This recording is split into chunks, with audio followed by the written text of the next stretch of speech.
Karena setelah ditetapkan PSN, semua bergerak untuk melakukan pembebasan lahan, penggusuran yang sangat tinggi. Nah, saya ditanya orang, apa yang ini? Saya bilang, saya setiap ke lokasi itu menangis, betul-betul menangis. Saya nanti tunjukkan bagaimana pemilik tanah sampai begini-begini kepada pengembang. Di depannya ada aparat desa. Padahal dia pemilik tanah. Boleh dong menganalisis kita gini ya, Bang Refli. Ini kan tanda kutip pelaku yang reklamasi, yang mau investasi di IKN, dan PIK 2 dan BSD kan sama kan, Pak pengusahanya, ya kan? Saya boleh dong menganalisis bahwa setelah gagal di reklamasi, dijanjikan di ibu kota IKN, ternyata zong juga, maka dibayarlah ke PIK 2 dan BSD.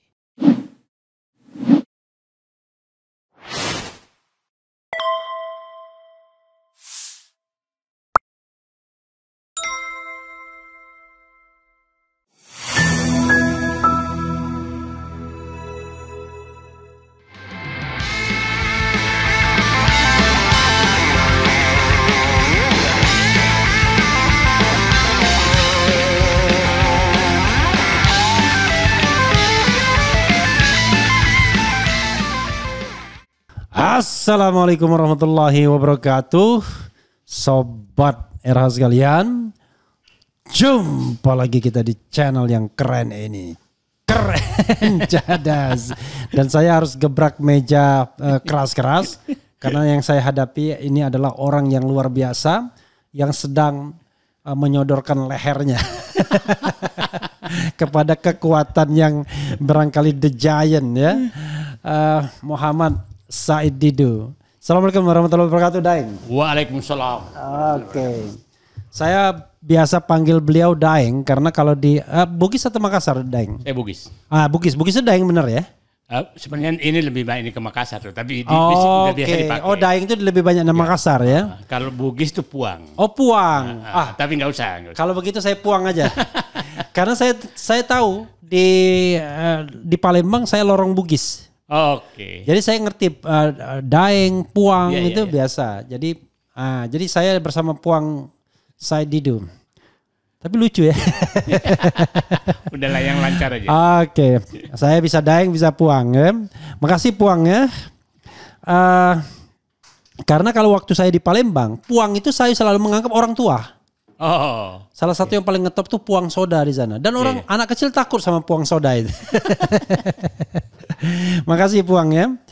Jadi pertanyaan pertama buat Puang Said Didu adalah kok kalau bukan Said Didu memang begitu. Kok berani-beraninya mau-maunya nggak takut saat ini menyerahkan leher kepada kekuatan yang kadang-kadang orang mengatakan yang untouchable karena barangkali dia dekat dengan kekuasaan, punya perlindungan oleh kekuasaan atau bahkan pelindung kekuasaan, kita nggak tahu. Yang saya maksudkan adalah ributnya Said Didu dengan PIK 2. Silakan dieksplor, Daeng. Saya juga sebenarnya tidak tahu siapa pemiliknya. Ya. Cuma saya selalu kalau menghadapi ketidakadilan itu hati saya langsung bergerak. Oke. Jadi Bung Refli tahu saya pernah kelas 2 SMP aja sudah bakar sekolah. Karena di Makassar? Di Pindrang sana. Oh, di Pindrang, oke. Karena kelas saya nggak pernah dibangun, yang dibangun terus adalah pagar. Untuk supaya dibangun maka saya bakar. Oke. Nah, saya itu bakarnya bakar serius ya? Bakar serius, saya tembak pakai korek api. Oke. Kelas 2 SMA. Ya, itu kelas 2? SMP, oke. Kelas 2 SMA saya kudeta ketua OSIS. Oke. Karena saya pemilihan ketua OSIS saya tidak ada, jadi saya nggak bisa terima. Oke. Kelas 2 SMA juga saya coret-coret sekolah saya. Karena saya nganggap kepala sekolah saya korupsi gitu. Oke. Jadi itu adalah apa namanya? Sudah bawaan orok. Bawaan orok. Jadi melihat ketidakadilan pasti saya teriak. Jadi, kesini sebenarnya tidak ada yang kejadian. Saya hanya kebetulan ulang tahun ke-62 diajak tanam mangrove. Oke. Di sana terus orang kampung sana cerita sebentar lagi kita Sorry Pak, Daeng tanggal berapa lahirnya? 2 Mei. 2 Mei tahun 1962. Oke. Oh, Jadi 62 ya, oke. disitulah jadi loh kok ada ketidakadilan seperti ini. Nah, akhirnya saya melakukan penelitian. Saya kan peneliti. Nah, loh ini kok kayak begini. Kok ada ketidakadilan seperti ini? Kok diam semua gitu? Itu kira-kira latar belakangnya. Jadi kalau ada yang marah, saya nggak tahu juga siapa yang marah.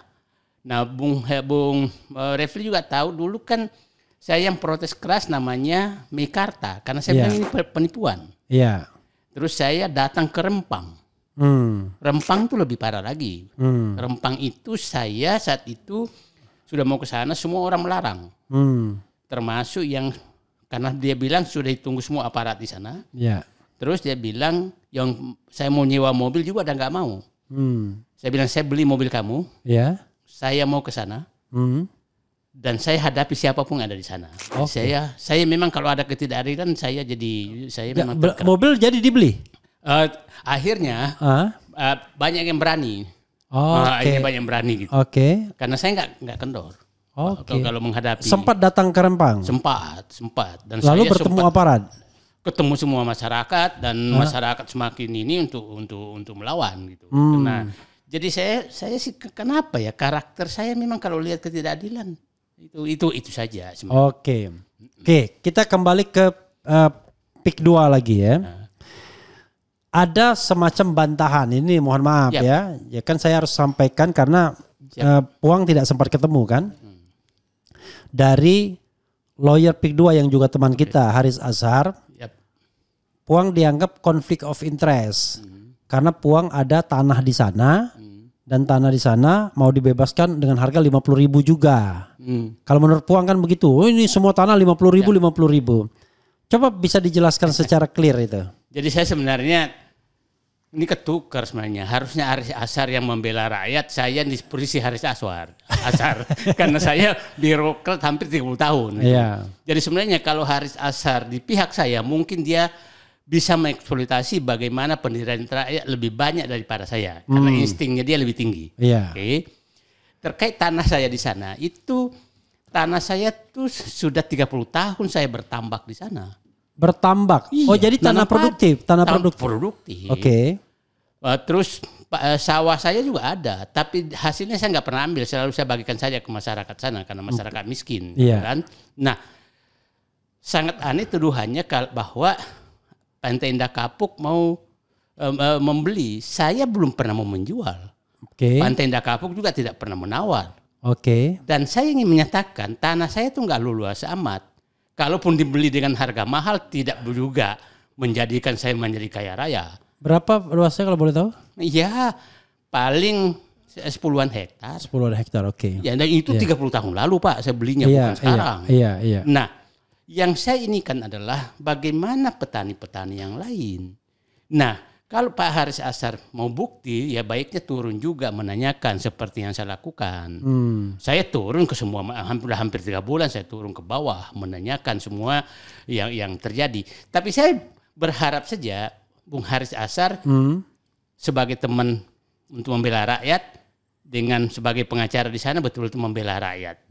Gitu loh, supaya ada tempat rakyat mengadukan. Bung Haris Azhar kan menyatakan minta mengadu kalau ada ke dia. Kan? Ya baguslah. Siapa tahu nanti Bung Haris Azhar bikin posko di sana, rakyat mengadu itu lebih bagus. Dan dia mengatakan kalau memang zalim pihak yang saat ini dia jadi konsultan hukumnya, ya dia akan mundur, dia bilang begitu kan, kurang lebih. Ya saya lebih percaya hati nuraninya Pak sebagai teman gitu. Saya nggak yakin bahwa dia mungkin Pak Haris Azhar kurang informasi. Nah, dan mungkin Bung Haris Azhar adalah tidak tahu bagaimana struktur penekanan terhadap rakyat yang terjadi, sehingga dia hanya tahu di atasnya. Nah, struktur penekanan rakyat kan dia nggak tahu bagaimana sampai preman gitu loh. Itu mungkin dia nggak tahu gitu. Oke, kita bicara PIK 2 ya. PIK 2 kata Puang waktu pernah kita wawancara, PIK 2 sama PIK 10 itu mau dijadikan PSN semua atau sudah? Yang problem adalah PSN itu tidak jelas batasnya. Tidak jelas batasnya. PIK 2 dulu hanya 1.800 hektar. Itu ada di satu kecamatan, yaitu Teluk Naga. Kusambi. Itu Jakarta masih? Udah Tangerang. Oh sudah Tangerang, oke. Setelah PIK 2 dijadikan PSN, dulu PIK 9 itu Kronjo. Iya. Ya supaya publik paham betapa besarnya ini namanya PIK 2. Iya. Kosambi, Kecamatan Kosambi, Kecamatan Teluk Naga, saya udah hafal tuh. Iya. Paku Haji, Iya. Sukajadi, Iya. Mauk, Iya. Kemiri, Kronjo, kemudian Mekarjaya sama Tanara. Tanara ini udah Serang, 9 kecamatan sekarang. Oke, 9 kecamatan di wilayah Tangerang. Tangerang dan Serang. Oh, Tangerang dan Serang satu kecamatan. Tidak ada yang DKI. Tidak ada, PIK 1 DKI. Oke. Nah, yang ditulis bahwa PIK 2 dulu itu 1.700 sekian hektar. Iya. Dan sekarang itu semua sudah tertulis PIK 2. Jadi kalau ada yang membantah bahwa PIK 2 hanya 1.700, saya mintakan itu adalah kebohongan besar. Karena sudah terpasang betul papan nama PIK 2 di mana-mana sampai Kronjo, sampai ke Kronjo. Yang dulu PIK yang paling jauh ke Serang tadi apa? Tanara. Masuk PIK 2 juga? Masuk PIK 2, itu belum tertulis. Tapi yang lain itu sudah di papan namanya PIK 2.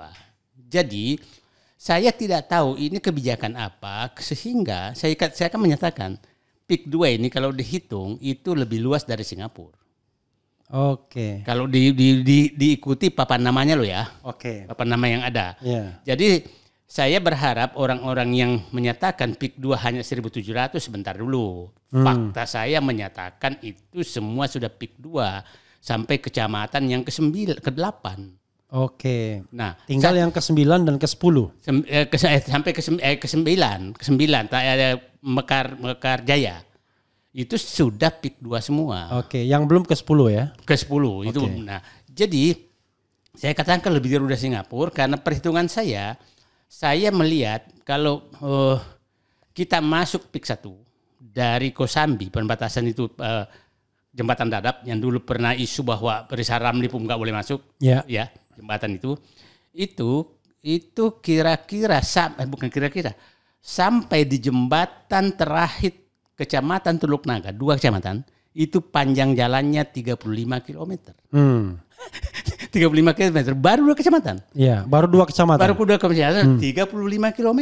Nah, coba bayangkan kalau 9 kecamatan, berapa kilometer? Perhitungan saya, karena pantainya di sana belok-belok, ngikutin pantai, maka kira-kira saya yakin tidak kurang 80 km. Oke, garis ininya lah. Garis jalan yang dilalui, garis pantai yang karena belok-belok.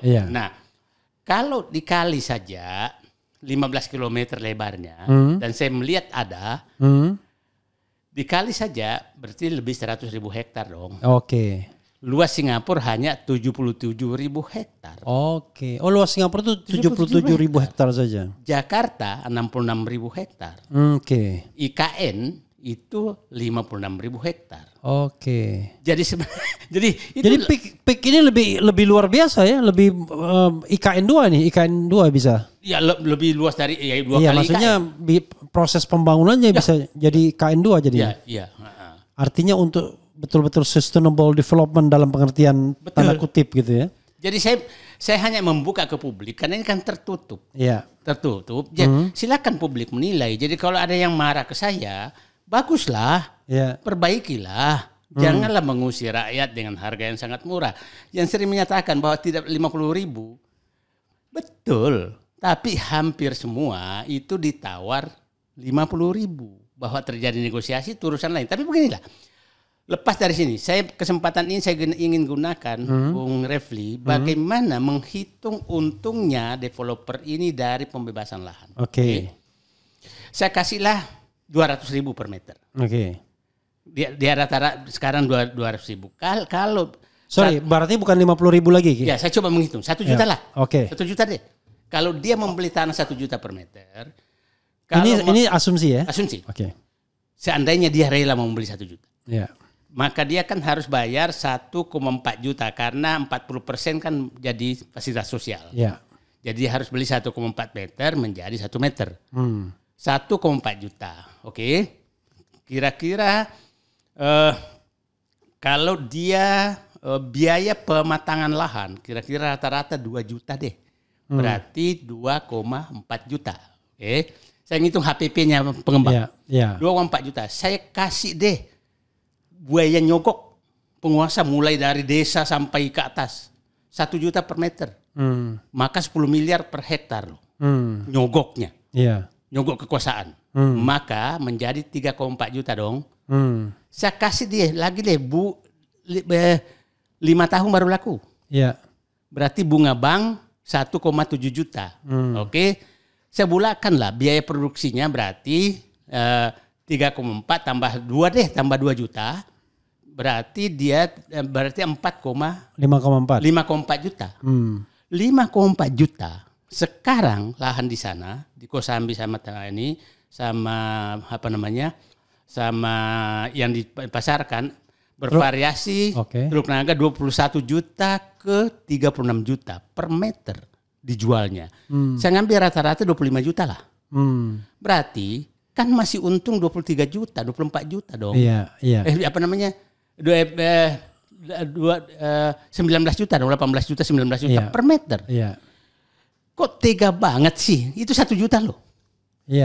Tega banget membeli tanah dengan menawar tanah dengan 30.000 sampai 50.000. Itu realistis. Saya bayangkan Pak Bung Rafli, saya mengizinkan dia menyogok 10 miliar per hektar. Ya kira-kira. Ya, yang saya nggak paham ya adalah kan Aris Azhar menjelaskan kepada kita yang namanya PSN itu ya cuma untuk ini aja, pemerintah mau ikut yang dijadikan daerah wisata gitu. Ibaratnya sebenarnya daerah ini ya swasta bisa jalan sendiri.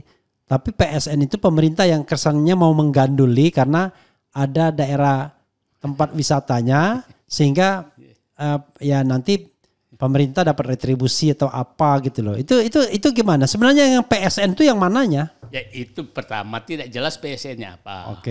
Yang kedua ini yang dianggap bahwa daerah wisata mangrove itu di luar apa namanya? Di luar apa namanya? PK2. Dan apa untungnya dijadikan sebagai apa namanya? Sebagai PSN dengan alasan itu karena itu hutan lindung, nggak perlu diapa-apain. Yang ketiga dengan PSN sekarang itu semua yang terkait kan namanya PSN PIK 2 bukan PSN mangrove. Iya. Ya kan PSN PIK 2 bukan PSN wisata. Sehingga semua program PIK 2 itu dianggap PSN. Itulah kenapa PIK 2 merubah semua menjadi PIK 2. Awalnya semua PIK jadi PIK 2. Kronjo tuh PIK 9. PIK 10, PIK Kronjo sama Mekarjaya PIK 9, Tanara PIK 10. Sekarang PIK 2 semua. Artinya ada pemanfaatan di bawah, menyatakan bahwa ini proyek strategis nasional. Itu yang pertama. Yang kedua, ada juga sekarang bahwa ya Alvin Lin kan membuka ada pengalihan APBN ke sana gitu kan. Itu dugaan dia.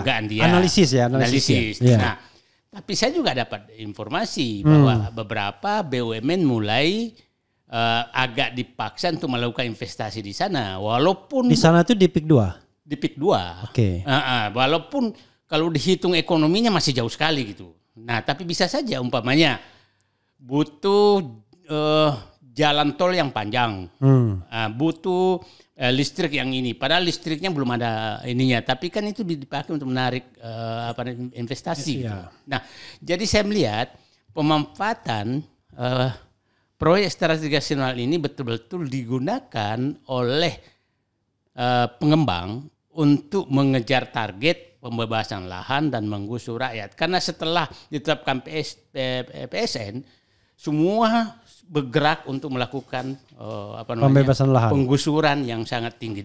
Dan saya ditanya orang apa yang ini, saya bilang saya setiap ke lokasi itu menangis, saya betul-betul menangis. Kenapa? Bung Raffi, bayangkan rakyat digusur. Saya kasih contoh aja di desa di desa Kohot, di desa Muara tuh Sungai Tahang.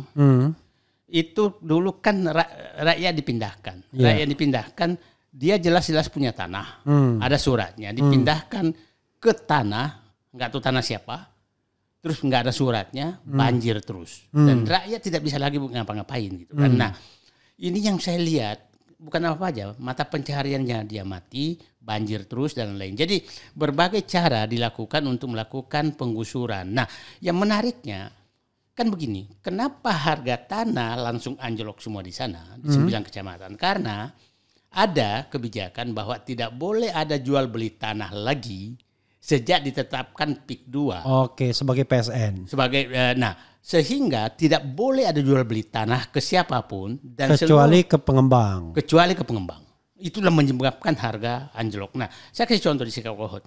Sebelum ditetapkan sebagai PIK 2, harga tanah di sana itu 650.000. Harga pasar? Harga pasar. Dan jual beli. Setelah camat dilarang jual beli, maka langsung PIK 2 tuh ini kan antara 90.000 sampai 150.000 per meter. Nah, di daerah-daerah yang 50.000 itu adalah daerah PIK 10, PIK 9. Itu sedang ditawar. Tapi di daerah juga ada juga yang 35.000. Kalau Daeng di daerah mana? Saya daerah Kronjo. Kronjo itu PIK 9. PIK 9. Oke. Nah, yaitu yang ini. Terus yang kedua, orang yang tidak mau melepaskan tanahnya itu berbagai hal yang dilakukan. Nah, coba bayangkan yang diceritakan LBH Muhammadiyah, kliennya dia nggak mau dibebaskan tanahnya, akhirnya dikasih cari kesalahannya, masuk penjara. Saya punya banyak saksi yang cerita bahwa umpamanya Bung Rafli punya tanah 10 hektar, hanya mau menjual 5 hektar. Maka 5 hektar sisanya itu dipermasalahkan surat-suratnya macam-macam, terus dipanggillah ke kantor aparat untuk Ini berdasarkan kesaksian itu ya? Kesaksian mereka. Yang Daeng dengar dari LBH-nya? Dari LBH-nya dan orang yang punya tanah. Oke, jadi langsung ya? Langsung yang punya tanah. Dan itu tidak sedikit yang seperti itu. Sekarang ini sedang terjadi hari ini mulai dengan ini di pembahasan di Kohot dan lain-lain, itu sedang terjadi bahwa bayangkan yang membuat list harga, list luas tanah itu pengembang. Bukan aparat pemerintah. Kepala desa itu lebih inikan kepada pengembang. Seperti aparat pengembang gitu. Nah, sampai keluar kata-kata kepala desa perbedaannya, janganlah melawan pengembang. Udah seperti itu kejadiannya. Jadi, nah, saya punya rekaman, nanti setelah rekaman ini saya tunjukkan bagaimana aparat desa ikut mengintimidasi rakyat untuk melepaskan tanah. Jadi kalau Bung Haris Ashar ini butuh bukti, saya akan kasih. Karena saya lebih percaya Bung Haris Ashar bobot kemampuan membela rakyat pasti lebih tinggi dari saya.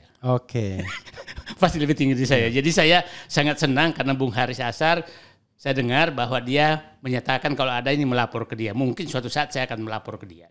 Jadi saudara sekalian, sekali lagi ya, kita ini tidak mencari pembenaran. Yang kita cari adalah kebenaran.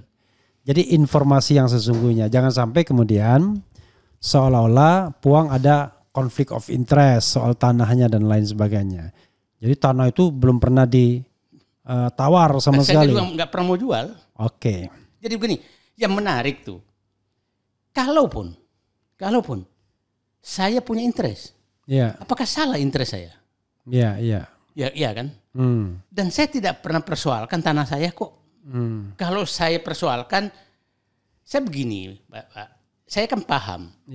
Cara pembebasan mereka gini, Pak. Orang-orang yang punya tanah di atas 9 hektar itu dipanggil khusus oleh perusahaan. Dan semua tokoh-tokoh, saya tahu ada beberapa jenderal yang punya tanah di sana luas, pengusaha besar, itu sudah selesai semua. Dan itu dipanggil khusus. Nah, saya yakin dengan harga khusus dong. Nah, semua yang 9 hektar dipanggil khusus dengan harga khusus pasti. Nah, saya tidak mengharap dipanggil. Dan belum pernah dipanggil. Nggak pernah dipanggil dan saya nggak pernah nggak pernah juga kepingin menjual gitu. Nah, tapi mohon maaf aja, sawah saya saya ada beberapa yang sudah saya tidak bisa tanami karena irigasinya sudah ditutup. Oke. Ditimbun oleh. Berapa hektar itu? 10 dari 10 hektar itu? Mungkin 2 hektar. 2 hektar yang sudah tidak bisa lagi ditanamin. Oke.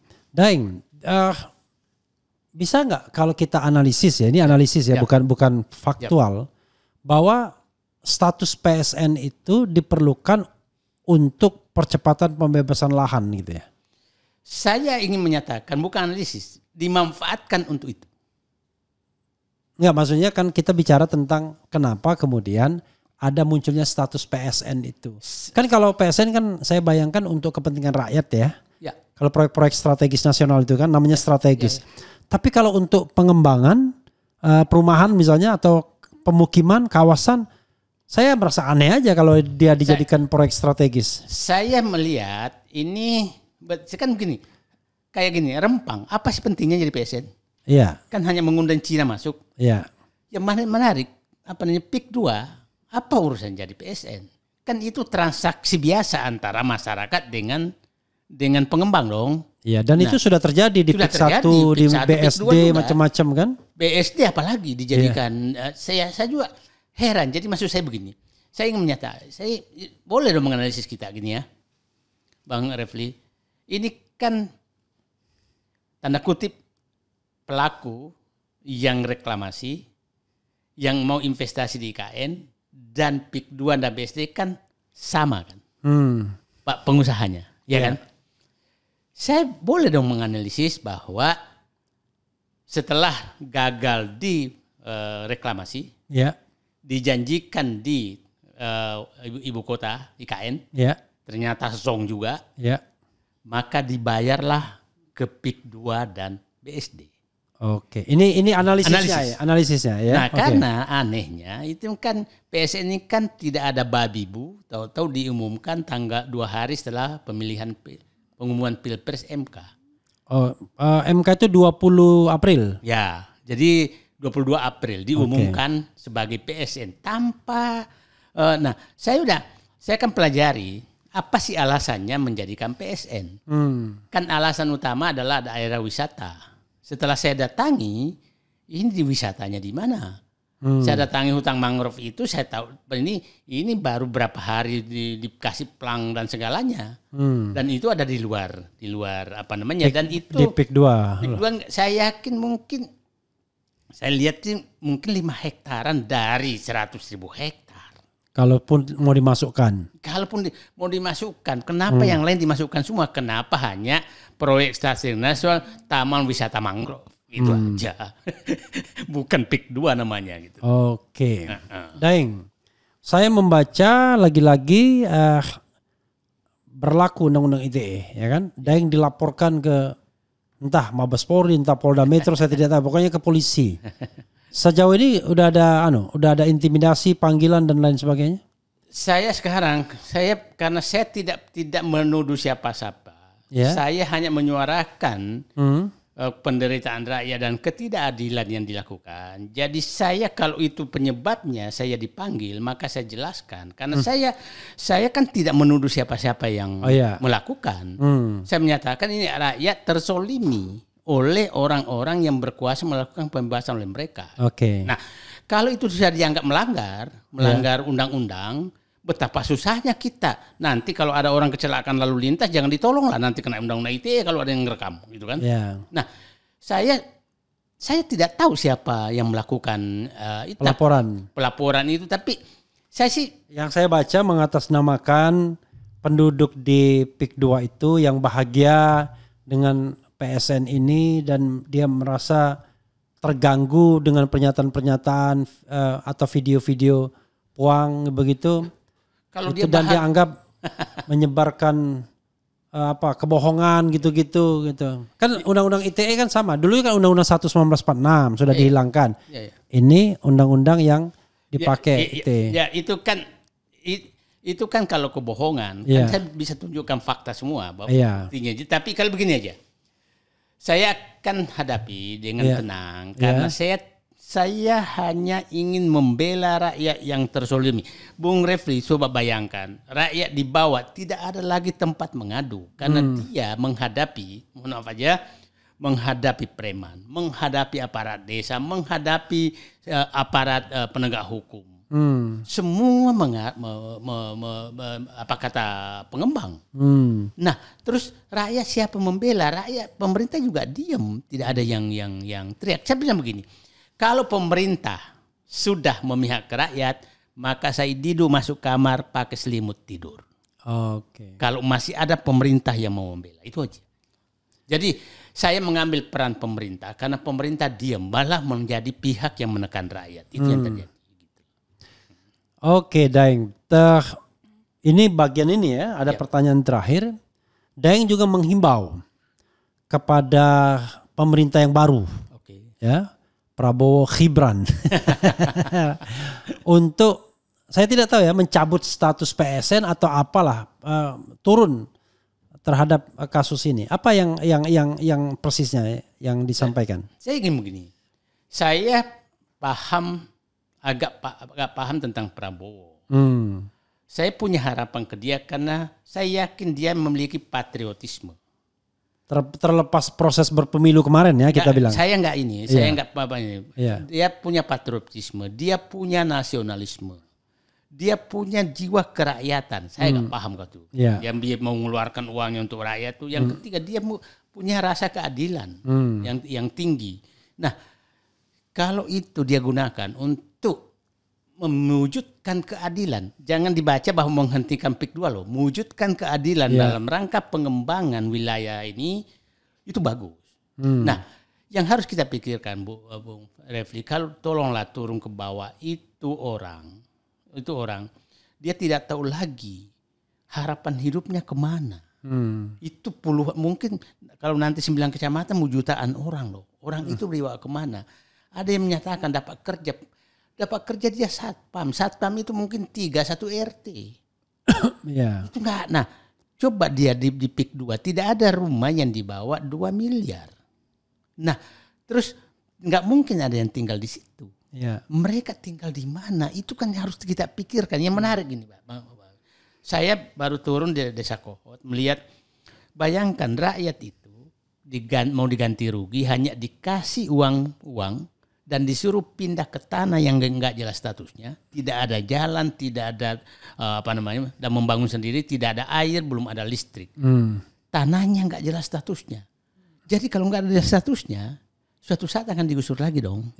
Nah, itu yang harus belum ada fasilitas dasar. Belum ada sama sekali. Nah, itu yang harus dipikirkan. Saya bilang saya peternak sapi, saya memindahkan sapi saja yang binatang. Itu saya harus siapkan kandangnya. Apalagi ini manusia. Itu loh, Mak, itu yang udahlah, orang yang mengkritik saya tolonglah turun ke bawah melihat penderitaan rakyat. Coba bayangkan, Pak, dia nggak bisa tidur dengan tenang. Karena dia setiap saat saya nanti tunjukkan bagaimana pemilik tanah sampai begini-begini kepada pengembang. Dan di depannya ada aparat desa. Padahal dia pemilik tanah. Itu pemilik tanah itu mereka yang punya surat atau punya ada status nggak mereka itu? Sebagian besar hak milik. Oh, malah sebagian besar hak milik ya. Even maksudnya hak milik pun masih masalah juga jadinya. Sama masalahnya. Nah, bayangkan, saya bilang tadi, bayangkan kalau aparat desa, aparat sudah menyatakan janganlah coba-coba melawan PT istilahnya dia. Itu udah begitu keluarnya. Daeng, kan Daeng kan turun ke lapangan, bahkan bikin video, ya kan?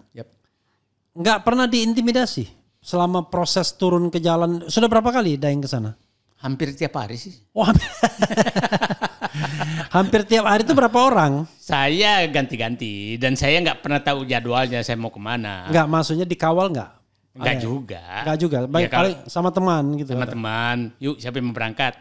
Dan kalau umpamanya kita mau nyewa kapal, ya kita tawar 5 pakai 1 gitu. Maksudnya? Ya jangan itu, siapa tahu ini ditelepon tenggelamkan di laut kan bisa juga. Jadi saya menawar kapal tuh 5 kapal, tapi saya pilih nanti yang terakhir yang mana. Oh maksudnya pilih 5 kapal. Tawar, Oh nawar 5 kapal. nawar 5 kapal gitu. Oke. Baru kita pilih. Ya kita pakai cara intelijen juga. Tapi ada ancaman langsung nggak? Enggak juga sih. Enggak ya? Enggak juga sih. Saya begini sih. Saya di sampai titik percaya Allah akan melindungi. Karena saya tujuan niat saya betul-betul hanya membela rakyat. Karena saya tahu persis penderitaan mereka. Iya. Pak Rafli bisa bayangkan 1 hektar tanah produktif di daerah Mauk dan Koron itu ditawar 50.000. Ditawar 50.000. Coba di kampung saya di Sulawesi tanah yang produktif itu sawah 1 juta per meter.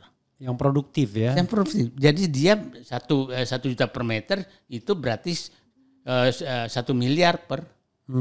Ini 150.000. 50.000 mohon maaf aja kepotong-kepotong pajak dan lain-lain tuh sampai 40.000 per meter. Oke. Jadi saudara sekalian kalau di RH Channel ini kita tidak mau pakai sensor-sensoran. Tetapi kalau ada pihak yang berkeberatan terhadap pernyataan narasumber di RH Channel, silakan datang ke sini.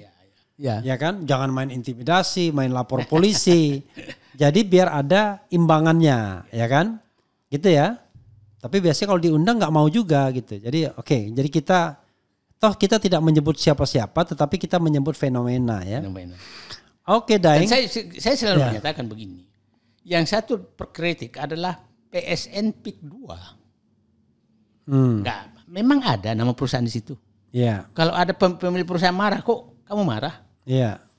PSN PIK 2 adalah program pemerintah proyek strategi nasional PIK 2. Iya, yang kita masalahkan adalah pemerintah mengambil kebijakan itu tidak membela rakyat. Oke. Itu loh, itu sebenarnya. Iya. Jadi jangan kalau ada yang jadi marah. PIK 2 ini kayak IKN aja. Iya, kayak IKN aja. Kita kritik IKN boleh dong. Nah, cuma rakyat saya harus bela karena tidak ada yang bela, itu aja. Oke. Walaupun dalam sejarahnya kita kritik IKN, tiba-tiba yang dimajukan rakyat setempat. Iya. Ini yang dimajukan rakyat setempat juga. Bagian ini silakan ada closingnya sedikit bagian PIK ini sebelum saya tanya yang lain, Daeng. Puang. Daeng Puang. Saya hanya begini. Ini program menurut saya harus menjadi perhatian betul pemerintahan baru. Karena ini program sangat besar. Saya katakan sangat luas. Bisa lebih luas dari Singapura. Nah, dan ini betul-betul yang saya was-was kalau tidak ada pengawasan maka bisa menjadi negara dalam negara. Karena pengalaman kita PIK 1. Oke. PIK 1 itu kan menjadi daerah sangat eksklusif. Oke. Dan ini panjang pantainya mulai bisa sampai Merak loh nanti ujungnya. Merak. Oh Merak sampai Merak ya. Nah, sampai ujung Pulau Jawa ini. Dan kita lihat yang ditawarkan sekarang tuh adalah betul-betul rumah yang paling mahal tuh, tanah yang paling mahal adalah yang bisa parkir yacht, perahu. Oke. Iya. Berarti seluruh pantai di sana sudah menjadi daerah tertutup. Padahal menurut undang-undang kan pantai nggak boleh dong. Nggak boleh. Nah kita datang ke sekarang itu pantai juga sudah dipagar, jadi nggak bisa lagi masuk. Jadi menurut saya ada 3 hal. Satu, bahwa ini menurut saya rawan terhadap keamanan nasional, rawan terhadap mohon maaf bisa menjadi rawan terhadap SARA. Ya. Karena hanya etnis tertentu yang tinggal di sana. Itu bisa bom meledak. Oke. Yang ketiga menurut saya rawan terhadap, coba bayangkan, bukan rawan lagi, menggusur masyarakat segitu banyak, memiskinkan orang. Yang saya sayangkan tuh tambak dan lahan produktif. Itu tergusur begitu saja. Hilang dan diubah menjadi wilayah yang sangat eksklusif. Jadi saya berharap pikirkanlah rakyat yang digusur itu saja. Rakyat saya hitungkan kan tadi membeli tanah rakyat 1 juta per meter pun pengembang masih untung sekitar 18 juta per meter. Saya udah kasih biaya sogokan 10 miliar per hektar. Jadi bayangkan Said Didu menghalalkan sogokan, kan lucu kan. Nah, jadi saking ininya saya. Jadi kata terakhir saya, ini harus ditinjau kembali dan mudah-mudahan si pengembangnya juga muncul rasa keadilan setelah kita ungkap. Siapa tahu mereka yang di bawah ini nggak melaporkan apa yang terjadi sebenarnya di bawah. Dengan turunnya saya, hati nurani sepemilik ini, ya kenapa kita sadis begini? Oke. Sadis begini terhadap rakyat. Oke. Nah, seluruh aparat juga saya berharap dengan terbukanya semua, loh kok kenapa kita sadis seperti ini kepada rakyat? Siapa tahu mereka dia tidak tahu karena memang nggak ada yang berani buka. Oke. Ya walaupun kemudian kita tanya ya paradigma pembangunannya itu kok tiba-tiba membangun kawasan-kawasan eksklusif itu pertanyaannya. Ini sebagai gambaran saja Bung Refli. Kita kan pernah melakukan bagaimana dulu Pondok Indah dibangun. Kan tidak seperti ini. Iya. Dulu kan Pondok Indah, Bintaro, BSD. Itu kan masih berlaku 136. 1 rumah mewah, 3 rumah sedang, 6 untuk rumah yang kelas bawah. Ya. Ini kan elit semua, enggak ada sama sekali. Bahkan ada ini elit dan super elit. Super elit.